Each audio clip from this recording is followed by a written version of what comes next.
apapun. Dan sekarang, sudah lebih dari 1000 tahun sejak ia menghadapi siapapun yang bisa menantangnya. Sambil menghela napas panjang, Mu bergumam pada dirinya sendiri, menjadi terlalu kuat, ternyata juga sebuah masalah. Saat kata-kata itu keluar dari mulutnya, sesuatu seolah berbunyi di benaknya. Setelah 1000 tahun frustrasi, ia tiba-tiba merasa seperti seorang jenius yang tercerahkan. Jika kekuatannya adalah masalahnya, maka solusinya sederhana. Ia harus menemukan cara untuk melemahkan dirinya sendiri. Tanpa basa-basi, ia berteriak, "Nagaling!" Entah dari mana, seekor naga besar muncul di langit dan turun ke tanah dengan pendaratan yang menggelegar. Tinggi naga itu setidaknya 5 kali lebih besar dari singgasana Dewa Mu, dan dari raut wajahnya, sepertinya ia tidak terlalu senang dipanggil. Tapi itu hanya penampilannya saja.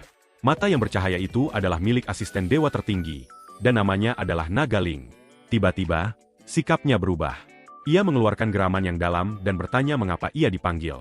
Yang mengejutkan, Dewa Mu justru mulai berjalan pergi, dan dengan santai memberitahu Nagaling untuk mengurus segala sesuatunya selagi ia pergi. Namun, hal-hal tidak berjalan semulus yang diharapkan Mu. Entah dari mana, sang naga mengucapkan mantra pengikat absolut, dan dengan gerakan berani, membelenggu Dewa Mu dalam upaya untuk menghentikannya. Tetapi, saat Mu menoleh dan memberinya tatapan tajam yang penuh amarah, seluruh sikap naga itu berubah lagi. Sikapnya yang ganas dan liar seketika mencair, dan ia tiba-tiba terlihat takut dan malu. Dengan terbata-bata, sang naga mencoba menjelaskan dirinya, mengatakan bahwa ia tidak bermaksud menyinggung tuannya, tetapi Mu setidaknya harus memberikan penjelasan, terutama karena pertemuan para dewa akan segera datang. Mu sama sekali tidak peduli tentang pertemuan para dewa itu.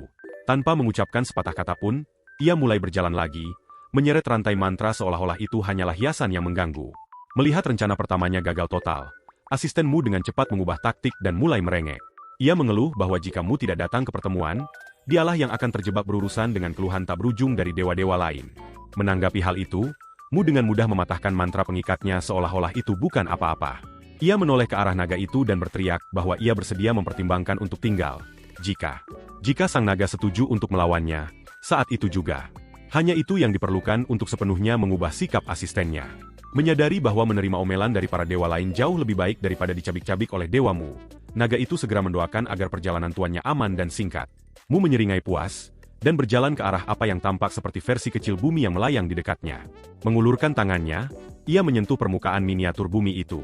Saat melakukannya, ia mulai bertanya-tanya, tubuh siapa yang harus ia pilih untuk ditinggali. Untuk mempermudah keputusan, ia mulai mendengarkan pesan-pesan mereka.